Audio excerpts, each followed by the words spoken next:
여러분 안녕하세요. 풋포트 신간이 발매됐습니다. 많은 사랑 부탁드릴게요. 대한민국 감독 선임이 계속 진행되고 있습니다. 네. 언제 끝날지 모르는 좀 긴 여정이 계속되고 있는데 그래서 아마 이번 주 내로 감독 선임이 발표되지 않을까. 사실 저도 그래서 이게 뭐 기술위원회에 있는 전력강화위원회에 있는 이제 위원들도 좀 사퇴 의사를 네. 표하고 있다고 하고 위원장도 사퇴를 한 상황이라서 네. 이게 제대로 진행이 될까 걱정이 많았는데 그래도 일단은 좀 진행이 잘 되고 있는 거는 같아요. 네, 근데 잘 모르겠는 게 어쨌든 전력강화위원회가 처음 애초에 소집됐던 목표가 우리가 지난 클린스만 때처럼 그런 제대로 프로세스 없이 감독을 선임하는 게 아니라 제대로 된 그 프로세스를 갖추고 감독을 선임하기 위해서 전력강화위원회를 꾸린 거잖아요. 근데 이렇게 좀 급박하게 이렇게 흘러가는 것 자체가 저는 이미 그 프로세스를 좀 벗어나지 않았나라는 좀 의구심이 좀 들어요. 그렇죠. 그러니까 만약에 이게 이전부터 계획된 것이라면 조금 더 빨리 진행됐어야 됐고 그게 아니라 지금 정혜성 위원장이 사퇴하면서 더 급박하게 이뤄지는 거면 너무 앞서서 했던 우리의 실수를 한 번 더 범하는 게 아닐까라는 좀 걱정이 있기는 하죠. 맞아요. 사실 그래서 우리 많은 축구 팬들, 한국의 축구 팬들께서는 클린스만 감독의 그 선임 과정에 대해서도 의문을 많이 표했잖아요. 네. 이번에는 그러지 않았으면 좋겠다. 좀 투명하게 진행이 되고 그리고 감독이 선임이 된다면 그 감독 선임 배경에 대한 설명도 제대로 됐으면 좋겠다가 바람이었는데 맞습니다.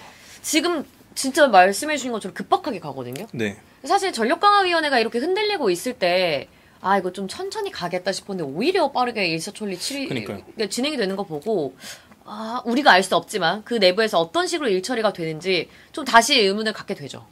그런데 어쨌든 아까 말씀드린 대로 이미 뭐 포엣이나 아니면 바그너 같은 경우에는 이전 회의에서도 나온 인물이어서 빨리 된 걸 수도 있는데 네. 그냥 뭐 겉으로 보기에 깔끔해 보이지 않는다. 맞아요. 라고 생각이 들어요. 그렇죠. 결국 전력강화위원장뿐만 아니라 전력강화위원들도 사퇴 의사를 계속 조금 밝히는 이유도 네. 좀 전력강화위원회의 목적성을 점점 잃어가는 게 보여서라고 좀 생각이 또 들고 어쨌든 홍명보 감독님도 그런 얘기를 하셨잖아요. 네. 정혜성 위원장님이 아마 좀 어떻게 보면 뭔가 외로이 싸웠을 것 같은 느낌처럼 말씀해 주신 거 보면은 네, 그런 상황들을 미뤄보면 이번에도 좀 그런 과오를 범하는 게 아닐까라는 걱정이 있긴 합니다. 지금 거론되고 있는 두 명의 감독이 있습니다. 네. 바그너랑 포엣인데 네.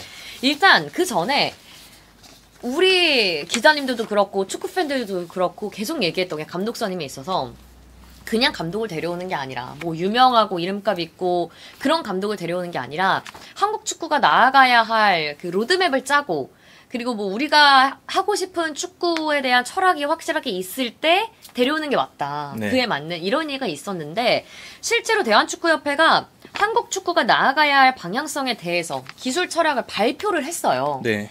그래서 이 발표문을 한번 좀 보고 과연 대한축구협회가 원하는 기술 철학, 나아가야 할 방향과 바그너 포엣 이 두 명의 감독이 일치하는가 그걸 한번 살펴보겠습니다. 자, 일단 먼저 협회가 발표한 방향성과 기술 철학 어떤 게 있는지 한번 살펴볼까요? 일단은 협회가 내세웠던 말은 빠르고 용맹하게 주도하는 라는 키워드를 빠용주 네. 빠르고 용맹하게 주도. 네, 뭐라고요? 죄송합니다. 네. 빠용주. 네, 빠용주를 내세웠는데 네. 그러니까 이게 좀 구체적으로 게임 모델이라는 게 점차 더 세분화가 되는 거거든요. 네. 그러니까 좀 큰 틀을 잡고 그 안에서 계속 좀 뿌리를 뻗어 나가는 거다 보니까 네. 이제 빠르고 용맹하게 주도하는 네. 이제 그 안에는 뭐 수비 조직 그리고 공격 상황에서 아니면은 뭐 수비 전환 상황에서 뭐 이런 이야기들이 많은데 결국 협회가 이야기하는 건 조금 더 라인을 높게 형성해서 네. 압박을 강하게 하고 그냥 앞선부터 압박을 하고 네. 공을 빼앗겼을 때도 빠르게 공을 되찾아오고 네. 그리고 상대의 좀 더 맞게 상대의 대응에 따라서 우리가 빌드업을 더욱 주도적으로 하는 플레이를 이제 게임 모델로 내세우고 있습니다. 주도적으로 하는. 네. 근데 주도하는 플레이가 정말 좋은데 네. 사실 이게 월드컵 무대에서 제가 걱정도 살짝 되거든요. 근데 이게 어쨌든 우리나라 지금 선수들이 퀄리티가 점점 좋아지고 사실 뭐 유럽의 당연히 뭐 스페인, 독일 이런 강호들과 비교했을 때는 떨어지는 게 사실이지만 뭐 예를 들면 오스트리아 뭐 이런 팀들과 비교했을 때도 우리가 그렇게 크게 뒤처지진 않다고 생각이 들어요. 그러니까 우리가 축구를 할 때 조금 더 우리가 끌려가는 것보다는 우리가 주도하는 걸 해보는 게 어쨌든 좋은 경험도 되고 그걸 통해서 우리의 가능성을 시험해 볼 수도 있다고 생각이 드는데 네. 그걸 이제 보여줬던 게 어쨌든 지난 월드컵이었다고 생각이 들어요. 그러니까 물론 벤투 감독이 그렇게 월드컵에서 주도적이었냐라고 하면은 100%는 아니거든요. 네. 그러니까 우루과이나 포르투갈, 뭐 가나 다 우리가 막 그렇게 주도했던 경기는 아니지만 이전처럼 우리가 막 그냥 그 수비하고 그냥 역습 카운터하고 다시 지키고 이런 느낌보다는 조금 더 우리의 축구를 하려고 했던 것 같아요. 그래서 조금 그런 거를 계속 유지하는 거. 그러니까 결국 지난 클린스만이 했던 그 축구보다는 더 체계화돼 있고 네. 더 조금 더 역할이 분명한 축구를 네. 원하는 것 같습니다. 맞습니다. 참 이게 중요하다고 생각이 드는 게 유로 경기만 봐도 이 팀은 이런 색깔, 뭐 스페인은 옛날에는 티키타카였는데 요즘엔 좀 더 발전해서 양 윙이 되게 빠르고 네. 공격적인 그런 변화도 어느 정도 가져갔고, 근데 맞습니다. 어쨌든 그 중심에는 스페인이 가진 그 축구 철학이 있거든요. 네. 그리고 나아가서 잉글랜드 요즘 뭐 정말 노잼 축구다. 노잼. 얘기가 많이 나오는데 사실 잉글랜드는 정말 옛날부터 킥앤러시 스타일이었잖아요. 그렇죠. 그냥 그런 축구. 그러니까 팀별로 이렇게 축구가 있어요. 네. 축구 스타일이. 맞아요. 그리고 튀르키예는 일단 뒤에 수비가 좀 약하니까 공격해. 너무 재밌잖아요. 네. 이런 각 팀마다의 색깔이 확고하면 뭐 체코나 이런 팀은 정말 수비 딱 갖추고 수비하고 재밌어요. 그 보는 축구가 축구 보는 재미가. 네. 근데 아시아 쪽으로 오면 뭐 일본은 확실하죠. 그쵸. 색깔이. 그쵸. 스시타카. 네. 근데 한국은 매번 감독이 바뀔 때마다 스타일이 바뀌는 거예요. 맞아요. 그래서 한국 축구의 색깔이 뭐냐 사실 말하기 어렵거든요. 그렇죠. 그래서 그거를 이번에 좀 정립을 하려고 하는 것 같아요. 그래서 이제 이거를 게임 모델을 발표했을 때 얘기했던 것도 연령별 대표팀과 성인 대표팀이 같은 게임 모델을 공유하는 것. 그러니까 그래야 제가 지난번에도 말씀드렸는데 네. 그래야 선수들이 엘리트 코스를 맞아요. 밟아왔을 때 A 대표팀에 잘 적응할 수 있고 네. 그래야 우리의 축구를 더 본격적으로 할 수가 있어요. 그러니까 대표팀 같은 경우에는 클럽처럼 매주 훈련하는 게 아니라 네. 정말 A매치 기간에만 모여서 하잖아요. 네. 그러다 보면 축구를 입히는 게 너무 힘든데 만약에 엘리트 코스를 밟아온 선수들이라면 그 축구에 대한 인지가 분명히 돼 있고 그렇죠. 그러다 보면 이제 성인 대표팀에서 그 짧은 기간 안에도 그래도 완성도가 있는 그 축구를 구사할 수 있다는 거죠. 네. 그래서 좀 이따 얘기하겠지만 그래서 델라푸엔테 감독도 좀 그런 면에서 이제 스페인을 더 잘 만들었던 것 같고 결국 이런 게 어떻게 보면 장기적으로 봤을 때 선수도 그렇고 지도자를 육성하는 데도 도움이 될 것이라고 생각이 들어요. 네. 그러니까 우리가 성인 대표팀 같은 경우에는 외국인을 쓸 수 있는 돈이 있지만 연령별 뭐 17세, 19세, 뭐 21세, 23세 여기까지 다 외국인을 어차피 못 쓰잖아요. 네. 그러면 아마 그 지금 수원 삼성의 변성환 감독처럼 아니면 김은정 감독처럼 그런 연령별 대표팀을 감독을 거치는 그런 감독들이 있을 텐데 네. 결국 그 감독들이 훗날 성인 대표팀의 감독을 맡았을 때 더 좋은 결과를 낼 수도 있는 거고요. 네. 그런 것처럼 게임 모델을 만들고 대한축구협회가 그거를 계속 밀고 나가는 게 저는 그래서 중요하다고 좀 생각이 들어요. 맞습니다. 정말 중요한 말씀 해주셨는데 저희가 오늘 스페인 유니폼을 이렇게 입고 왔잖아요. 근데 스페인이 지금 델라푸엔테 감독이 지금 뛰고 있는 선수들을 연령별 대표팀 때 이미 지도를 해봤고 그렇죠. 오랜 시간 스페인이 하나의 색깔로 대표팀을 만들었기 때문에 네. 지금 사실 유로 생각하면 유로 개막하기 전에는 스페인이 그렇게 우승 후보로 거론되지 않았어요. 맞아요. 근데 완전히 너무 좋은 조직력을 갖추고 있고 이 선수들은 어렸을 때부터 하나의 축구 철학으로 컸기 때문에 성인 대표팀에 와서도 정말 어린 그 16살의 라민 야말 정말 어린 선수들이 그냥 바로 적응을 잘 하잖아요. 네, 네. 이게 되게 중요할 것 같아요. 그렇죠. 특히 점점 더. 그래서 하나의 축구 철학과 하나의 방향성을 연령들 대표팀이 공유하는 게 중요하고 그렇죠. 그렇게 된다면 진짜 델라푸엔테 감독처럼 그 연령별 대표팀 좀 어린 선수들을 이끌었던 감독님이 올라와서 또 성인 대표팀을 이끌 수도 있는 거고 네, 맞습니다. 그래서 한국 축구의 발전을 위해서 이게 정말 중요한데 그래서 협회가 내세운 이제 여러 가지 철학이 다 좋은 말들이에요. 맞아요. 뭐 다 좋은 거예요. 네, 다 당연한 말들이라 네. 그냥 이게 다 읽으면 네. 시간이 오래 걸리니까 네. 그냥 간단하게 7가지를 이제 큰 틀로 잡았는데 네. 그게 이제 능동적인 플레이, 역동적인 플레이, 효과적인 플레이, 창의적인 기회 창출, 조직화된 수비, 포기하지 않는 축구, 존중. 네. 사실 다 할 수 있는 말이거든요. 그렇죠. 근데 물론 이렇게 그러니까 너무 그냥 좋은 얘기만 써놓고 그다음에 너무 좀 추상적인 이야기만 쓴 거 아니야라고 이야기할 수 있는데 네. 저는 결국 게임 모델이라는 게 물론 구단이 정하고 아니면 협회가 정할 수 있는데 더 세부적인 건 감독이 와서 정해야 된다고 생각이 들어요. 그렇죠. 그러니까 감독이 협회의 꼭두각시가 아니잖아요. 감독도 본인이 하고 싶은 축구를 어느 정도 실현을 시키고 그 안에서 우리 대한축구협회가 생각하는 게임 모델과 좀 그래도 유사하고 같은 방향으로 나아가는 게 이제 우리가 앞으로 맞이해야 될 우리의 감독이라고 생각을 하는데 결국 그래서 큰 틀 같은 거를 대한축구협회가 어느 정도 짜놓고 네. 이거에 맞는 감독을 선임하면 그 감독이 세부적인 걸 짜겠죠. 그래서 뭐 지금 당장 그냥 너무 추상적인 거 아니야? 너무 그냥 뭉뚱그려서 얘기하는 거 아니야? 라고 비판하실 수 있겠지만 결국 게임 모델이라는 건 감독이 와서 결정해야 되는 거니 네. 감독 선임이 그쵸. 일단 더 중요한 것 같습니다. 네. 근데 이제 여기서 중요한 게 협회가 이런 걸 발표를 했는데 네. 포획 감독과 박은호 감독이 지금 가장 유력한 후보로 얘기가 되고 있잖아요. 그쵸. 그럼 이 감독이 과연 이 축구 철학에 얼마나 부합을 하는가? 네. 물론 감독이 와서 뭐 본인 축구 철학대로 또 바꿀 수 있지만 네. 그래도 협회가 내세운 이 방향성에 어느 정도 부합하는지는 봐야 하니까 네. 좀 한번 볼게요. 일단 포획 감독은 어떤가요? 사실 포획 감독을 최근에 제가 자세히 보지 못해서 네. 그냥 제가 이전에 봐왔고 그래서 그냥 간단하게 이걸 준비하면서 네. 봐왔을 때는 주도하는 축구와는 좀 거리가 멀다라는 느낌이 좀 강했습니다. 그러니까 조금 더 수비 안정화를 먼저 생각을 하고 네. 그 다음에 좀 빠른 공격을 좀 더 시도하는 게 좀 많이 보였는데 네. 아니 이게 참 애매한 게 포획 감독 같은 경우에는 좀 상대적으로 약팀들을 맞다 보니까 어쩔 수 없는 것 같긴 해요. 그러니까 굳이 따지면 프리미어리그에서 벌리가 네.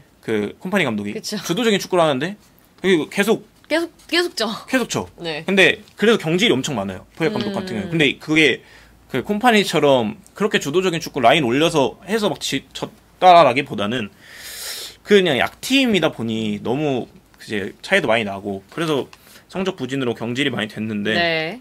그러다 보니까 지금까지 대한축구협회가 내세웠던 한국 축구의 게임 모델과는 좀 맞지 않는다라는 좀 생각이 좀 강한데 네, 좀 거리가 있다. 근데 물론 이제 포혁 감독과 협상할 때 어떤 이야기가 오가는지가 중요한 것 같아요. 그러니까 포혁 감독 같은 경우도 말씀드린 대로 약팀을 맡다 보니까 좀 그랬던 거일 수도 있고 네. 만 강팀을 맡았을 때 또 다른 축구를 본인도 사실 제가 물론 여러 감독님 많은 감독님을 만나보진 않았지만 여러 감독님을 만났을 때 항상 이제 하시는 이야기는 본인들도 공격 축구 하고 싶다. 라는 이야기를 많이들 하세요. 그쵸. 그러니까 제가 뭐 대학 축구도 많이 감독님도 뵙고 고등학교 때도 뵙고 했는데 본인들도 공격적인 축구를 원하세요. 재미있는 축구를 원하세요. 근데 이게 스쿼드가 그게 안 되고 성적이 또 나야 되니까. 그렇죠. 그러다 보니 그랬을 수 있다라는 그냥 희망적인 관점도 있고. 네. 근데 그냥 부정적인 관점으로 봤을 땐 그냥 게임 모델과 맞지 않는다. 그러니까 지금까지 해온 네. 축구는 어쨌든 맞지 않는 주도하는 축구는 아니다 포엣은. 네.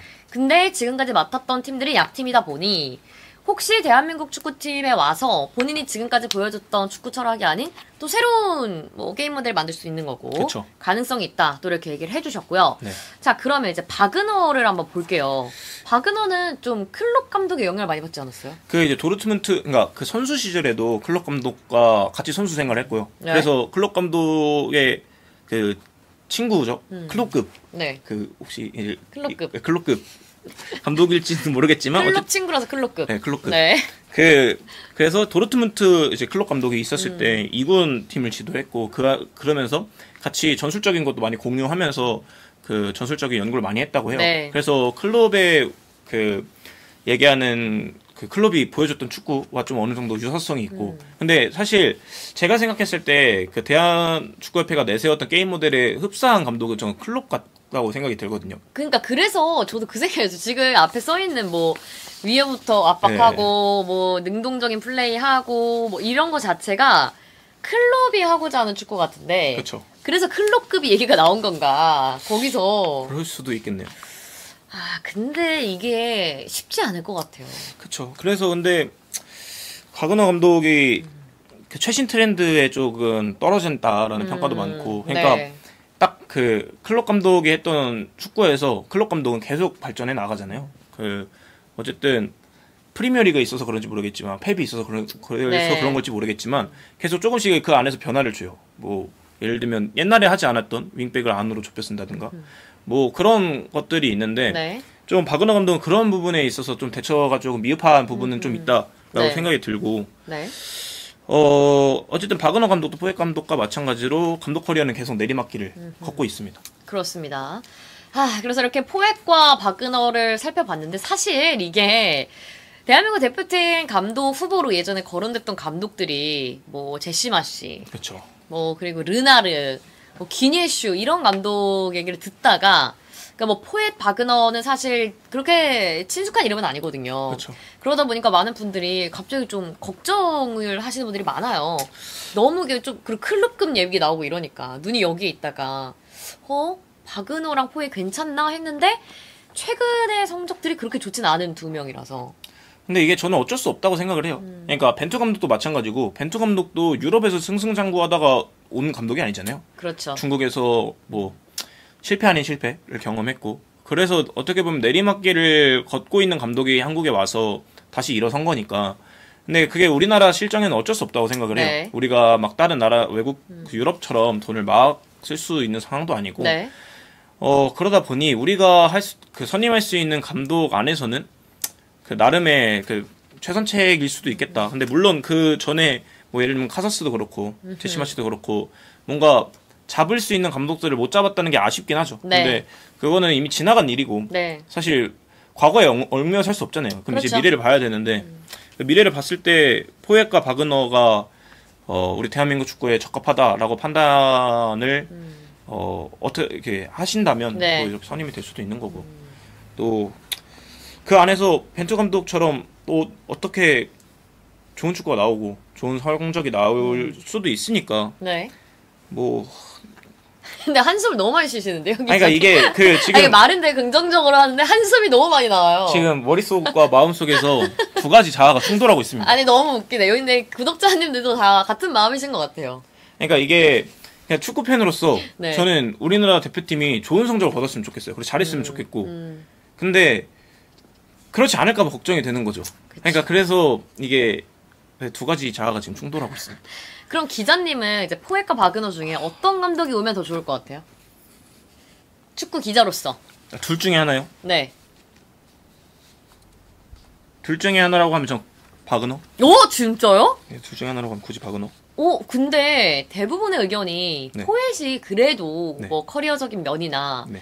최근에 이제 감독으로서의 했던 걸 보면 네. 포획이 낫다 이렇게 얘기가 나오거든요. 근데 저- 왜 박은호라고? 저 솔직히 큰 차이 없다고 생각을 해요. 오. 그러니까 전 모든 감독들이 그 이전에 보여줬던 커리어는 그 이후에 어떻게 될지 모른다고 생각하는 편이에요. 네. 그러니까 예를 들면 바르셀로나에서 펩 바르디올라가 잘했을 때 미넨 넘어갔잖아요. 그러니까 미넨에서 성공이라고 전 볼 수 없다고 생각을 하거든요. 그러니까 바르셀로나랑 비교했을 때. 네. 그러니까 그런 것처럼 아무리 좋은 감독이어도 그 새로운 팀에서는 어떻게 축구를 할지 모른다고 생각을 해요. 네. 그렇다면 조금 더 게임 모델에 맞는 감독을 선임하는 게 프로세스에 맞다. 그러니까 저는 이 감독이 잘할지 못할지는 어차피 예측 불가라고 생각이 들어요. 그렇다면 프로세스 그러니까 조금 더 대한축구협회가 내세운 게임 모델에 맞는 감독을 선임하자. 네. 그러니까 조금 더 제 그 생각한 그겁니다. 근데 저도 맞아요. 저도 그래요. 그래서 그 박은호 그러니까 포획보다 박은호? 네. 그래요? 그러니까 저도 근데 제 주변 분들 많이 물어보면 그래도 포엣이 낫지 이런 얘기가 많거든요. 그러니까 둘 중에는. 네. 근데 저도 포엣이 오면 재미없을 것 같아요. 한국 축구가 재미없을 것 같고 그 대한축구협회가 발표한 그 로드맵과 너무 다른 축구를 하는 사람이니까 네. 물론 한국에 와서 본인 스타일 바꿀 수는 있지만 사실 한국이 월드컵 무대에 나갔을 때 강팀이 아니에요. 그렇죠. 월드컵 무대에 나갔을 때 우리가 강팀으로 분류되지 않는데 그러면 포획 감독이 지금까지 이끌었던 팀들이 약팀이라서 좀 더 주도하는 축구보다는 선수비 후역습 위주의 축구를 했다면 솔직히 월드컵 무대에 가서 대한민국 축구도 그런 식으로 갈 것 같거든요. 네. 그래서 저는 약간 좀 젖살싸 좋아하는 스타일이어가지고 네. 그래도 박은호가 와서 좀 클럽 옆에서 좀 한 거 있으니까 좀 그리고 공부 좀 해가지고 요즘 스타일을 좀 접목시켜서 하면 어떨까? 저도 그리고 그러니까 어떻게 사단이 어떻게 꾸려질지 모르겠지만 그 안에 그 지난번 차두리 코치님 네. 아니 마이클 킹 코치님처럼 한국 코치님이 들어가서 조금 더 잘 다듬어 주시고 이런 식으로 네 한다면 그래도 선수 우리나라 선수 좋잖아요. 너무 손흥민도 좋죠. 있고 너무 이강인도 좋죠. 있고 김민재도 있고 그 좋은데 그냥 이렇게 조금씩만 잘 이렇게 다듬으면 되지 않을까요? 네. 저도 그렇게 생각합니다. 좀 재밌게 축구하고 장렬하게 싸웠으면 좋겠어요. 맞습니다. 예를 들어 유로에서 루마니아가 어제 초반에는 되게 잘했거든요. 15분 진짜 동안. 잘했어요. 15분만 보여지긴 했는데 어쨌든 그러니까요. 진짜 압박 엄청 하고 위에서부터 튀르키예도 되게 축구 잘하고 그러니까 그런 모습 보여주면 또 좋지 않을까. 네. 그렇게 한번 또 생각을 해봅니다. 그러면 이제 포획 감독과 박은호 감독 얘기를 한번 해봤는데 지금 이 시점에서 많은 분들이 이렇게 감독 선임에 열을 내는 이유가 네. 그 어느 때보다 대표팀 선수들이 너무 좋잖아요. 그쵸. 좋은 선수 너무 많잖아요. 그래서 한국 대표팀에 지금 좋은 감독이 필요한 이유에 대해서 한번 얘기를 해볼까 합니다. 사실 이유가 너무 명확한 것 같아요. 지금 딱 우승할 수 있는 적기인 것 같아요. 네. 그래서 아시안컵 때도 이번 우승의 적기다. 그동안 얘기 우리가 많았죠. 그런 이야기 많았는데 결국 못하긴 했죠. 네. 못했고 그러다 보니까 월드컵이라도 아니면 그 다음 아시안컵이라도 다시 좋은 성적을 내보자. 그리고 우리가 어쨌든 지금 손흥민이랑 대형 스타를 갖고 있잖아요. 손흥민 선수도 언젠가 분명 은퇴를 해야 되고 네. 언젠가 이제 그 기량이 꺾일 때가 분명 올 텐데 그러면 그 전에 가장 결실을 맺을 수 있는 좋은 타이밍이라고 생각이 들어요. 그쵸. 북중미. 그래서 지금이 잘 감독이 선임이 돼야 네. 그래야 이후에 있을 월드컵 아니면 아시안컵에서 성적이 좀 나오지 않을까. 네, 그렇게 생각이 좀 듭니다. 맞습니다.